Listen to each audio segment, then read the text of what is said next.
রাবিপ্রবি দিবসের অঙ্গীকার সেশন জট মুক্ত বিশ্ববিদ্যালয়ে আমার অধিকার প্রতিপাদ্যে রাঙামাটি বিজ্ঞান ও প্রযুক্তি বিশ্ববিদ্যালয় দিবস উদযাপিত হয়েছে। সকালে একটি বর্ণাঢ্য শোভাযাত্রা বিশ্ববিদ্যালয়ের বিভিন্ন সড়ক ঘুরে বিশ্ববিদ্যালয়ের একাডেমিক ভবনের সামনে গিয়ে শেষ হয়।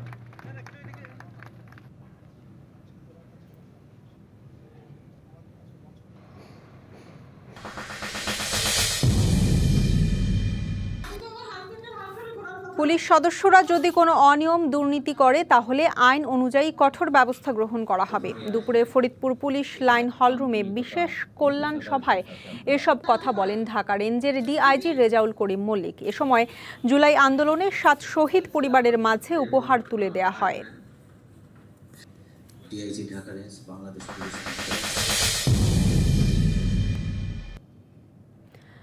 আইনের শাসন প্রতিষ্ঠায় স্বতন্ত্র বিচার বিভাগীয় সচিবালয়ের দাবিতে পঞ্চগড়ে মানববন্ধন অনুষ্ঠিত হয়েছে। সকালে জেলা জজ আদালত চত্বরে মানববন্ধনে বক্তারা বলেন, বাংলাদেশের সংস্কারের জন্য বিচার বিভাগকেও সংস্কার করতে হবে।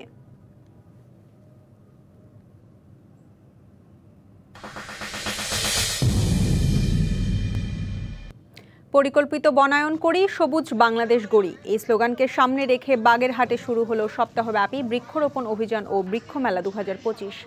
সকালে শহরের জেলা পরিষদ চত্বর থেকে এক র্যালি বের হয়ে শহরের প্রধান প্রধান সড়ক প্রদক্ষিণ করে। পরে জেলা পরিষদ অডিটোরিয়ামে এক আলোচনা সভা অনুষ্ঠিত হয়।